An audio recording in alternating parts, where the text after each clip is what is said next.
रात का अंधेरा कभी कभी इतना गहरा होता है कि आप अपने खुद के विचारों से भी डरने लगते हैं। और फिर जब आपको लगता है कि आप अकेले हैं, तभी आपके पीछे कोई खड़ा हो जाता है। और वो कोई इंसान नहीं, एक ऐसी ही रात थी जब अमन का जीवन बदल गया। उसे ये नहीं पता था कि उस रात क्या होने वाला है। उसे बस एक छोटा सा काम था, झील के पास से गुजरकर अपने ऑफिस जाना। लेकिन उस रात के बाद वो कभी भी झील के पास नहीं जा पाया। अमन एक छोटे से कस्बे में रहता था। उसका घर एक झील के पास था, जहाँ शाम को लोग टहलने आते थे, लेकिन रात को वहाँ कोई नहीं आता था। उस झील के आसपास कई डरावनी कहानियां प्रचलित थीं। कुछ लोग कहते थे कि रात को वहाँ एक औरत दिखाई देती है जो अपने बालों में उलझी हुई रहती है और उसकी आंखें जलती हुई लगती हैं। अमन ने इन कहानियों को कभी माना नहीं। वो एक रात्रि शिफ्ट कर्मचारी था और अक्सर रात को अपने घर से बाहर निकलता था। उस रात भी वह अपने ऑफिस जाने से पहले झील के पास से गुजर रहा था। वो अपनी बाइक पर सवार था और उसके कानों में एक हेडफोन लगा हुआ था। उसे अपने आसपास की ध्वनियां सुनाई नहीं दे रही थीं, लेकिन फिर भी उसने महसूस किया कि कुछ अजीब हो रहा है। अमन को लगा कि कोई उसके पीछे से उसकी बाइक का पीछा कर रहा है। उसने पीछे मुड़कर देखा, लेकिन वहाँ कोई नहीं था। उसने इसे अपने दिमाग की उड़ान समझकर अपनी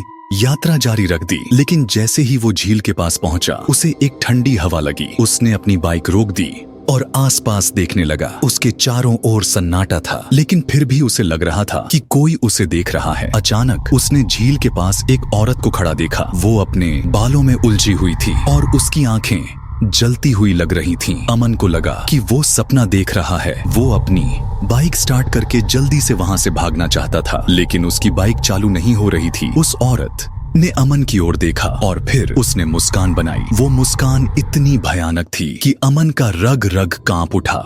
उसने अपने बालों को पकड़ा और उन्हें खींचने लगी। अमन ने देखा कि उसके बाल उसके सिर से अलग हो रहे हैं और फिर वो बाल उसकी ओर उड़ने लगे। अमन ने चिल्लाया, लेकिन उसकी आवाज निकल नहीं रही थी। वो अपनी जगह पर जमकर खड़ा था, जैसे कोई उसे जमीन से चिपका दे। उस औरत ने अपना हाथ बढ़ाया और फिर वो अमन के पास आ गई। तूने मुझे देखा, उसने धीमी आवाज में कहा। अब तू मेरा है। अमन को लगा कि उसका दिल धड़कना बंद हो गया है। उसने अपनी आंखें बंद कर लीं और फिर उसे एक तेज ठंड महसूस हुई। जब उसने आंखें खोली तो वो अपने घर के बाहर खड़ा था। अमन ने सोचा कि वो सब एक बदशगुन था, लेकिन जब वो अपने घर के अंदर गया तो उसने अपने बालों में कुछ अजीब सा महसूस किया। उसने अपने बालों को छुआ और उसे लगा कि वो बाल उसके सिर से अलग हो रहे हैं। फिर उसने आईने में देखा और उसे लगा कि वो औरत उसके पीछे खड़ी है। उसने अपना सिर मोड़ा, लेकिन वहाँ कोई नहीं था। लेकिन जब उसने फिर से आईने में देखा तो उस औरत की मुस्कान उसे देखकर खिली हुई थी। अब तू मेरा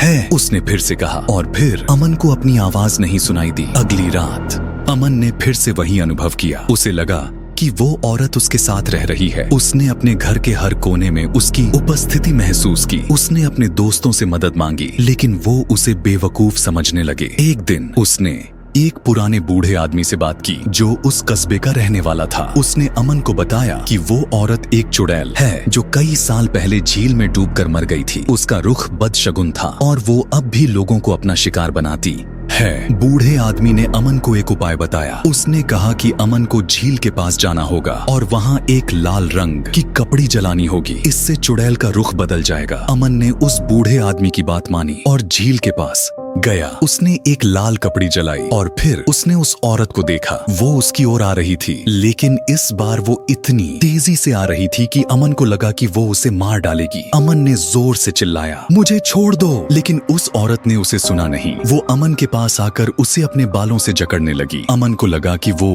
मर जाएगा, लेकिन फिर उसने अपनी आखिरी कोशिश की। उसने अपने हाथ में एक पत्थर लिया और उस औरत की ओर फेंक दिया। पत्थर उस औरत के सिर पर लगा और वो तुरंत गायब हो गई। अमन ने फिर कभी उस झील के पास नहीं जाना चाहा, लेकिन उसे अपने बालों में अजीब सा महसूस होता रहा। जब भी वो आईने के सामने खड़ा होता तो उसे लगता कि कोई उसके पीछे खड़ा है। एक दिन उसने अपने दोस्तों को बताया कि वो शहर छोड़ने जा रहा है, लेकिन जब वो अपने घर से बाहर निकला तो उसने अपने पीछे एक ठंडी सांस महसूस की। उसने पीछे मुड़कर देखा और फिर उसे लगा कि वो औरत फिर से उसके पीछे खड़ी है। तू कहीं नहीं जा सकता, उसने धीमी आवाज में कहा और फिर अमन को अपनी आवाज नहीं सुनाई दी। इस कहानी का अंत खुला छोड़ा गया है ताकि पाठक अपनी कल्पना से आगे की कहानी बना सकें। ये कहानी एक डरावने अनुभव को जीवंत बनाने के लिए लिखी गई है। क्या आपने महसूस किया कि शायद वो अभी भी आपके पीछे खड़ी है। जब रात का अंधेरा गहरा होता है तो सावधान रहें, क्योंकि आपको पता नहीं कहीं आपके पीछे वो खड़ी तो नहीं। अगर आपको ये कहानी पसंद आई हो तो इस वीडियो को लाइक करें और अपने दोस्तों के साथ शेयर करें। और हाँ, ऐसी ही रोमांचक कहानियों के लिए हमारे चैनल को सब्सक्राइब करना न भूलें।